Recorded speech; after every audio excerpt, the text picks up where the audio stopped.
with Cape Talk this summer.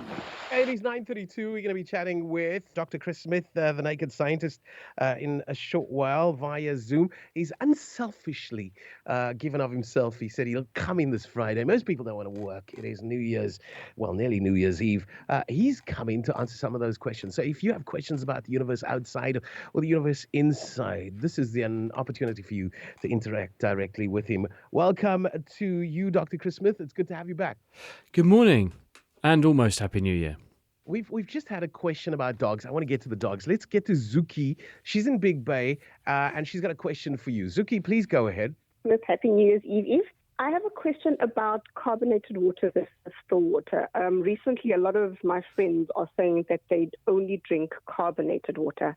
So what I want to know is, are the pros and cons exactly the same? Are there any additional cons to drinking carbonated water? Is one healthier than the other? Hi, Zuki. The only thing I can think of is going to be on price grounds, because what makes water carbonated is that carbon dioxide has been pushed into the water under pressure, forcing it to dissolve. And this means that when you put the cap on the bottle, the water contains its carbon dioxide, you uncap it, uncork it, and the fizz starts to come out because the pressure above the liquid drops, and so the gas finds it easier to come out, and it bubbles out. So the only difference is going to be there's carbon dioxide there. What effect does that have? Well, the carbon dioxide dissolves to make a bit of carbonic acid, so the pH of carbonated water is slightly lower, but the amount of carbon dioxide is really tiny. The freezing point of the water will be slightly lower as a result.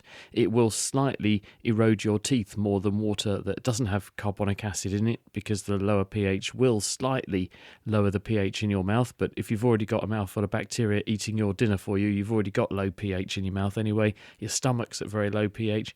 So I can't really think of any difference on health grounds or chemical grounds that it makes other than to the price. Okay, thank you so much. Thank you, Zuki. Happy New Year to you as well. Then we got a message in. We did chat about dogs and the tendency, for dogs to be stressed given the fireworks that comes with New Year's Eve celebrations. And the question really is, why do dogs respond in this particular way? Dr. Chris Smith? Well, I wish I knew, because I have a gun dog, ostensibly a working dog, but we took him shooting and he was the most useless gun dog we've ever had, because he ran off as soon as one gun went off, and he went home. And he literally did. He just disappeared, and I had to ring my wife and say, well, we're a few miles away and the dog has gone and is heading in the direction of what looks generally like home. Can you look out for him? And she rang me back later and said, the dog is home. He has come from breeding stock that's supposed to be gun dog, working dog stock. So some dogs just are very alarmed by sudden noises. A bang is a sudden, unpredictable noise, and it doesn't matter whether it's a thunderclap, a firework, a gun, a hand clap, a Christmas cracker, or a party popper. It's all a sudden, unexplained noise. Dogs have very sensitive hearing, and in the same way that our brains are programmed to be galvanized and react to the unexplained, unexpected, because it signals danger, it's activating all the danger circuits in some dogs' brains. Now, you can habituate this, and people who train dogs to be working dogs or police dogs and other things where there will be unexpected sounds like this, you can detune that response, and the way you do it is by graded exposure. I was talking to somebody who does train dogs to be working dogs, and the way he does it is start with the dog a long way away from the source of the sound and just get them used to the fact these sounds happen, but then they can see what the cause is. They can see that there's a gun firing, for example, or a party popper going off, and they begin to learn that there isn't danger associated with the unexpected, and so you can slowly increase the volume, increase the proximity, and they get used to it, and then they're no longer alarmed. But it's basically just the unexpected signalling to the fear circuits in that animal's brain, and it causes exactly the same fear reaction we get when something scares the pants off us. These days, people are proposing CBD oil for nearly any ailment, including dogs that are scared of loud bangs. From your vantage point, is that something to consider? No. No, I mean, there's a whole raft of snake oil as well as cannabis oil literature out there that really is just a way of lubricating the passage of money from your wallet into somebody else's. The data are not there, and the evidence are quite scant, and it's just not strong. So really, when you do things that are intended to be done for a good outcome or an outcome, you have to have evidence to support them. Someone needs to have done proper clinical and scientific evaluation saying, we think this can do this. Now let's design proper experiments that test in an unbiased, rigorous way, does A really translate into B? And there just isn't the evidence there around this. I think a lot of it is people with wishful thinking and people pinning their hopes on something without really a lot of evidence to support it. That's not to say there isn't going to be some. That's not to say that it is going to be useless for some of these indications. It may well have a lot of roles in a lot of useful things. But lots of the things people are saying this stuff can do, there's no evidence for it, and it just has no mechanism for why it should do that at all. So therefore, it's just a way of wasting money. Let's get on to a voice note. Can we get to that particular voice note for Dr. Chris Smith, the Naked Scientist? Keep your questions coming via WhatsApp on 072 567 1567. Morning, gentlemen. I have a question for Chris around animals. I've got an animal who's hypersensitive to both sound and touch. And I know that some humans are like that, and I was wondering what creates that hypersensitivity and really, if there's anything you can do for it. Thank you so much. Well, I think this is kind of going back to what we were just discussing with respect to we are alarmed as humans by certain things, and certain people are much more sensitive to certain things than others. Some animals are too. We have written into our brains a series of circuits which are there to pick up the unexpected and the potentially harmful or dangerous, and they activate a series of systems that are designed to protect us. They invoke your fight or flight reaction. And what that means is that when something scares you, you activate the sympathetic branch of your autonomic nervous system. And one effect of that is to pump into the bloodstream a large amount of adrenaline and its chemical relative noradrenaline. These go around in the blood and visit all of your internal organs, and they activate different receptors on those organs to have different effects. And in the heart, for instance, they activate harder beating and faster beating. In the lungs, they open the airways. In the eyes, they open the pupils. And in your blood vessels, they increase blood pressure. There's a whole raft of effects. One of them also is to change your mood and make you feel scared. So you have in your brain circuits that are there designed to get you in the mood for action, to run away or turn and fight. Now, in some people, and in response to certain stimuli, this can be an over-exuberant response. And this can lead to anxiety or panic. And if we do it, there's absolutely no reason why animals, which have a lesser ability to explain a sound as, oh, it's just a firework, to them it's a scary sound that's come out of nowhere that might signal danger, that might mean something's going to eat them. And all the same reactions apply. Some animals are more skittish. Some are programmed by their evolution to be much more fearful, much more cautious than others. Dogs have been bred, for example, to be around us, and therefore they tend to tolerate the kinds of noises and unexpected things that we do and say, and therefore they are a bit more habituated by their breeding. But that's not to say that there can be some animals that just by chance, because every animal is unique and individual, won't have some kind of sensitivity to this from time to time, as does my dog. So whether or not you can help an animal that A has got a bit older, B has these traits and they're really exaggerated, I think you probably can try, in the same way that you can detune or tune out a phobia in a person by graded exposure. I think nevertheless there are some limits, and some dogs, if they are really, really fearful of certain things, you're going to really struggle to overcome those in a sensible way. But you could try, and there are people who are experts, dog psychologists and pet psychologists, horse psychologists, for horses that shy at things that perhaps put riders in danger. There are people who are very good at reading the body language and psychology of these animals and then working out how to work with them to fix the problem. Question for the Naked Scientist. Any cure for tinnitus? Ivan in Plumstead needing to know.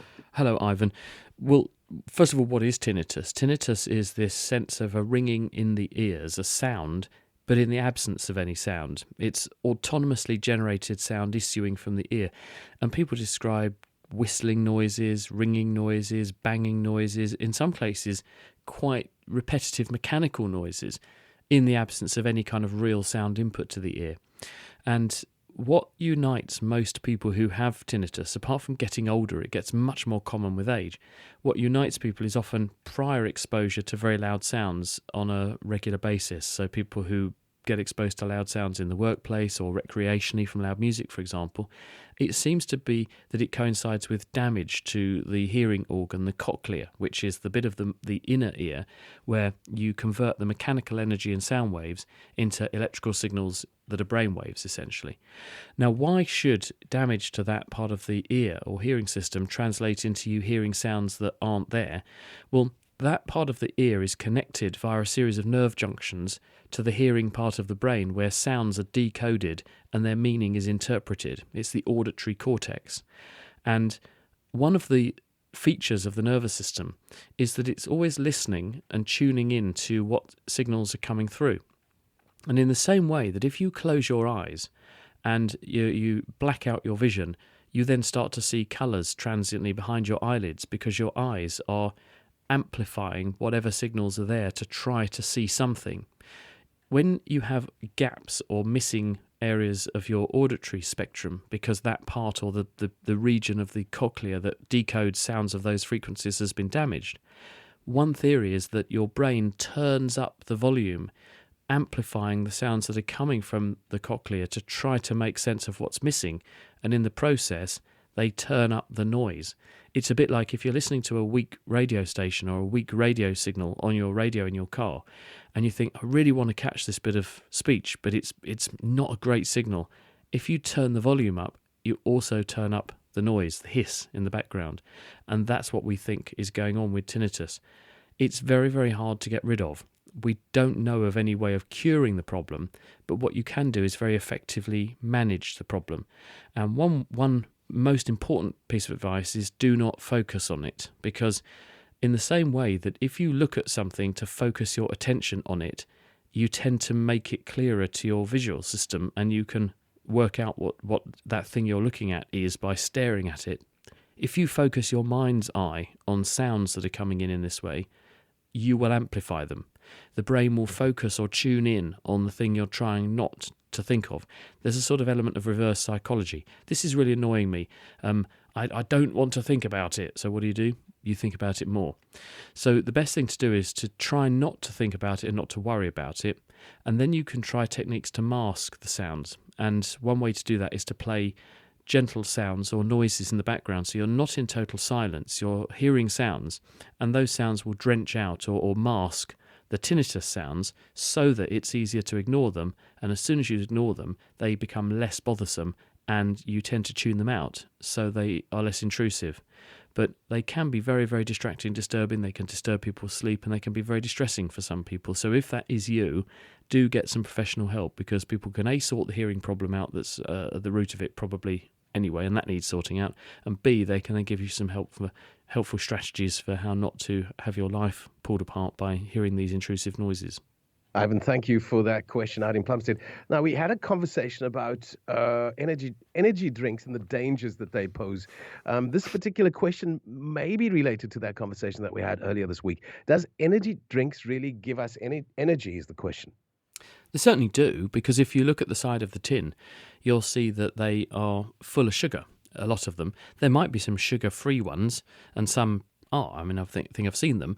But a lot of them do contain sugar, and that will give you energy, but it will also give you a big surge in insulin, the body's hormone for dealing with sugar, and the combination of that done regularly will make you fat. But the other reason they give you a surge of energy is that they're loaded up with stimulants, and the foremost stimulant among them is caffeine, the same stuff you get from a coffee. So drinking one of those energy drinks is the equivalent of drinking a whole heap of coffee all at once.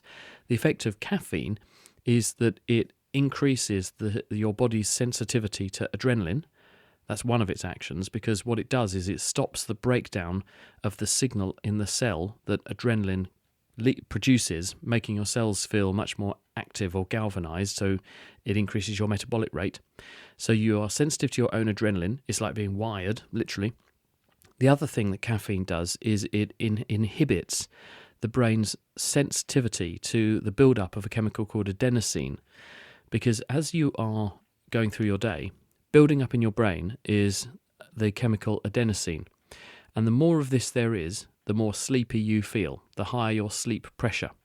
So if you make the brain blind to the presence of adenosine, it doesn't feel sleepy, or it feels less sleepy.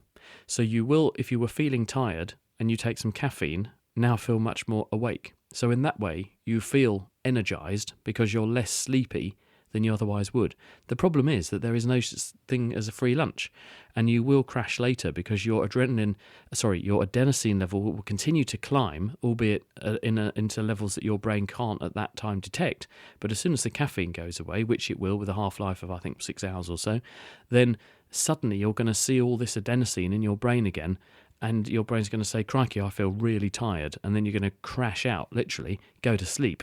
When you go to sleep, the brain washes out all that built-up adenosine, and it resets the sleep clock, which is why when you wake up, you hopefully, having had a restful sleep, feel refreshed. But if you don't have a restful sleep at the right time, you're not going to flush out all the adenosine, and unfortunately, the history will keep repeating itself. So the best thing to do is to not use energy drinks except on rare occasions when you really do need a surge in energy. It's better not to do this regularly. If you're doing this regularly in order just to feel normal and get through a day, you're probably not sleeping enough, and you're probably doing yourself long-term harm. Then we have a question. Dr. Chris Smith via Zoom, of course, the Naked Scientist.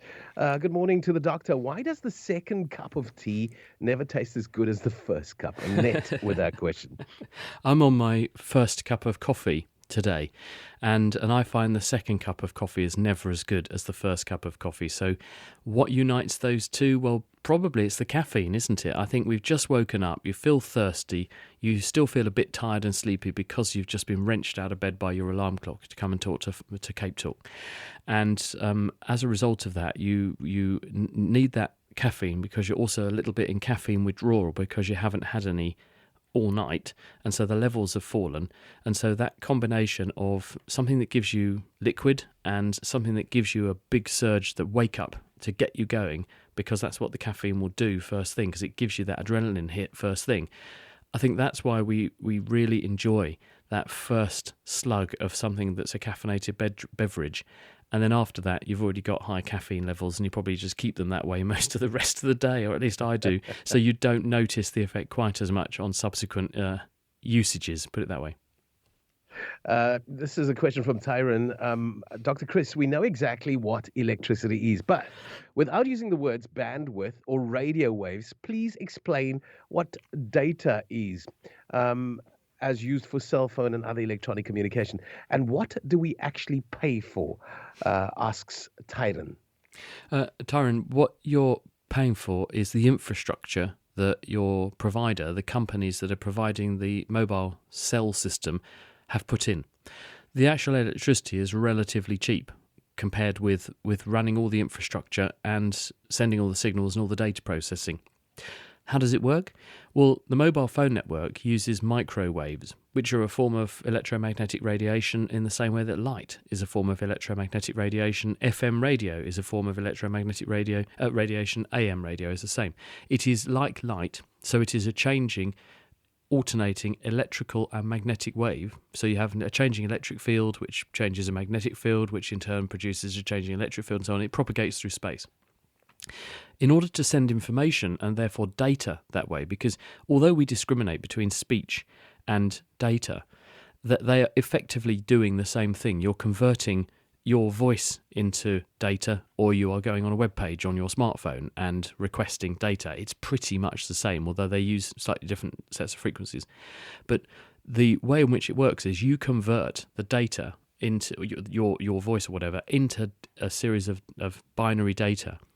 And this is transmitted on the microwaves. And the way that they do that is you send pulses of microwaves where, although the frequency is going to stay the same, in the case of FM radio, let's talk about that, you vary or modulate the frequency. So you make the frequency of the wave, how often it's happening, wobble a little tiny bit backwards and forwards, and that's where the information is. If it's the AM radio that you're doing it with, you change how high the waves are. The amplitude is modulated. If it's a digital wave, then you're actually encoding information digitally into the wave, where you're sending data that is pulses, and those pulses are the information. And this is received by the cell phone network and it is then decoded because the information's coming from your phone. It knows it's talking to your device because there's written into the data that's arriving a unique fingerprint, a digital fingerprint that says this is Tyron's phone or this is Clarence's phone, Chris's phone, whatever. So it knows whose phone is sending data, and it's also sending data back to your phone with that same signature written in. So your device knows that the data coming in is for it, because your phone is seeing all of the signals that are coming through, but it's only responding to the ones that are for your phone and vice versa. And when that data gets to a cell phone tower or cell phone receiver, then the data is converted into a format that is then transmitted over the internet, essentially, and it goes via a series of different connections to whoever you want to talk to. In the case of a radio transmitter, it's just a one-way conversation, of course, because it's data coming out of the radio transmitter, going to your antenna on your vehicle or on your house, and then into your smart TV or into your car radio. We're nearly out of time. Let's choose this one. When diagnosed with melanoma, run me through the stages from the basic to the extreme, and when is the diagnosis a life-changing event? What will happen to your body when it goes by unnoticed? That is the question. Melanoma is a very common form of skin cancer, and it's particularly common in people with white skin. And this is because you don't have as much protection as black skin from the harmful rays in sunshine, which are ultraviolet rays, UV. And when UV rays penetrate the skin, they get to the deeper layers and they can damage or inflame a bunch of stem cells there called melanocytes. The melanocytes are the cells that make melanin, the dark pigment that gives you a black skin hue, or it can also give you a suntan if you're paler skin, or if you've got black skin and you get a lot of sunshine, you get even blacker skin. And this is because you injure your skin a bit with these UV rays, and that excites the melanocytes. But when you get UV going in and causing that inflammation, you can damage the DNA of the melanocytes. And if you damage DNA, you are at risk of getting cancer. And so melanoma is one manifestation or consequence of long-term damage to skin by UV rays. Now, when that first happens, it doesn't mean it's bad news, because your body is very good at detecting this happening, and it destroys cancer all the time. We've all got cancer trying to happen all the time, and our body is destroying the damaged cells that are cancerous. But occasionally, and especially as we get older, that system can become a bit more leaky, and cells can sneak through that otherwise wouldn't, and they then gain more changes to their DNA and more changes to their DNA until you've got something which is effectively cancerous. And initially, it'll be in just one place in the body. It won't have spread, and if caught early, and the danger signs are a sort of blemish on the skin that's dark, irregularly dark, it's an irregular shape, it might be itchy, it might be peeling or bleeding, and it's also growing larger. If you see that, then you must take that seriously, and it can be removed. And if it's removed in its entirety and it hasn't spread from that site or breached the barrier at the base of the skin, then there's a good chance you'll just be cured. But if you don't catch that in time, and very often it happens on people's backs, for example, and they don't see that this thing that resembles a mole that's gone a bit rogue, they don't see it. And until it started to spread, and these cells can then grow invasively through the base layer of the skin. They get into your lymphatic system, they get into your blood vessels, and then they start to spread to other bits of the body, to your lymph nodes, other organs. And by the time that happens, it's very, very difficult to then treat the disease, because you can't cut out all those organs, and those new cancers start to grow invasively and aggressively in new parts of the body, especially the brain, the lungs, the liver, for example, and they do damage to those target tissues and eventually overwhelm the system. And people, unfortunately, don't live very long once that happens. So melanoma is one to watch out for, because it's got a lot more common. It's gone up by 100% in the last 10 to 20 years in terms of the number of cases we're picking up. But thankfully, if we know to warn people, more people can get checked, and they can therefore get the disease diagnosed and cured, hopefully if caught very early. And that, Dr. Chris Smith, is all we have time for, unfortunately, this morning. Thank you very much for helping us out with our questions. And I promise you we got plenty that we couldn't quite share with you this morning. But we'll be chatting again next week. The Naked Scientist, Dr. Chris Smith, joins us at 9:30 every Friday right here on Views and News. Nearly time for news at 10 o'clock with Graham Robenheimer.